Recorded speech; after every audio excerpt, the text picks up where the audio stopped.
ಖರೀದಿ ಮಾಡುವವರಿಗೆ ಸರ್ಕಾರದಿಂದ 40,000 ರೂಪಾಯಿ ಸಹಾಯಧನ.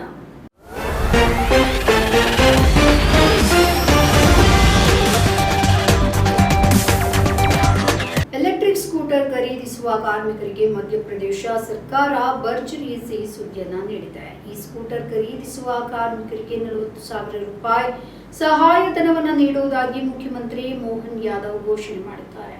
ಗ್ವಾಲಿಯರ್ ವಿಮಾನ ನಿಲ್ದಾಣದ ಟರ್ಮಿನಲ್ಗೆ ಚಾಲನೆ ನೀಡುವ ಕಾರ್ಯಕ್ರಮಕ್ಕೂ ಮುನ್ನ ಅವರು ಈ ಮಹತ್ವದ ಘೋಷಣೆ ಮಾಡಿದ್ದಾರೆ. ಕಾರ್ಮಿಕರ ಹಿತದೃಷ್ಟಿಯಿಂದ ರಾಜ್ಯ ಸರ್ಕಾರ ತೆಗೆದುಕೊಂಡಿರುವ ತೀರ್ಮಾನಗಳ ಕುರಿತು ಮಾಹಿತಿಯನ್ನ ನೀಡಿದಂತಹ ಮೋಹನ್ ಯಾದವ್, ಮಧ್ಯಪ್ರದೇಶದಲ್ಲಿ ಕಾರ್ಮಿಕರು ಮೃತಪಟ್ಟರೆ ಅವರ ಕುಟುಂಬಸ್ಥರಿಗೆ ನೀಡುವಂತಹ ಪರಿಹಾರವನ್ನ 1 ಲಕ್ಷ ರೂಪಾಯಿಯಿಂದ 4 ಲಕ್ಷ ರೂಪಾಯಿಗೆ ಏರಿಕೆ ಮಾಡಿದ್ದೇವೆ. ಅಂಗವೈಕಲ್ಯಕ್ಕೆ ಈಡಾಗಿರುವಂತಹ ಕಾರ್ಮಿಕರಿಗೆ ನೀಡುವ ಪರಿಹಾರವನ್ನ 4 ಲಕ್ಷಕ್ಕೆ ಏರಿಕೆ ಮಾಡಿದ್ದೇವೆ. ವಿದ್ಯುತ್ ಚಾಲಿತ ಸ್ಕೂಟರ್ ಖರೀದಿಸುವವರಿಗೆ 40,000 ರೂಪಾಯಿ ಸಹಾಯ ಧನವನ್ನ ನೀಡುತ್ತೇವೆ ಅಂತ ಕೂಡ ಹೇಳಿದ್ದಾರೆ.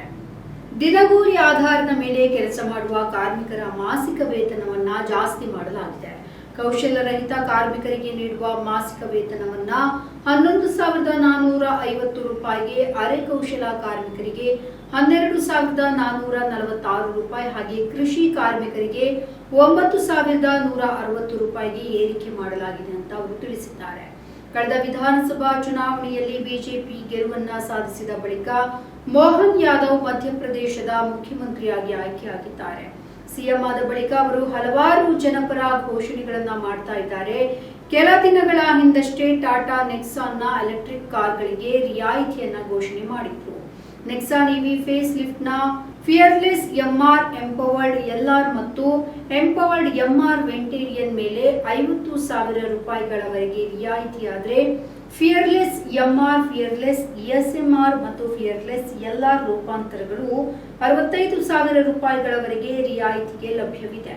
ಫಿಯರ್ಲೆಸ್ ಎಲ್ಆರ್ ರೂಪಾಂತರವು 85,000 ರೂಪಾಯಿಗಳವರೆಗೆ ರಿಯಾಯಿತಿಯನ್ನ ಪಡೆದರೆ top space fearless SLR 1 lakh ರೂಪಾಯಿಗಳವರೆಗೆ ರಿಯಾಯಿತಿ ಮತ್ತು ಪ್ರಯೋಜನವನ್ನ ಹೊಂದಿದೆ. ನಮ್ಮ ಈ ವಿಡಿಯೋ ನಿಮಗೆ ಇಷ್ಟ ಆದಲ್ಲಿ ಲೈಕ್ ಮಾಡಿ, ಶೇರ್ ಮಾಡಿ, ಕಮೆಂಟ್ ಮಾಡಿ ಮತ್ತೆ ಸಬ್ಸ್ಕ್ರೈಬ್ ಮಾಡಿ.